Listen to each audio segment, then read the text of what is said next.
If you've ordered a BettaCare Auto-Close gate in a larger size than our 3 standard size gate only, you'll receive a gate with all its associated parts and also a separate extension piece with its own instructions.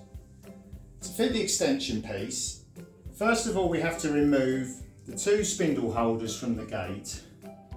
So what we'll do is we'll squeeze those out of there, both at the top and at the bottom. We'll then replace these pieces into the extension, the outer side of the extension piece.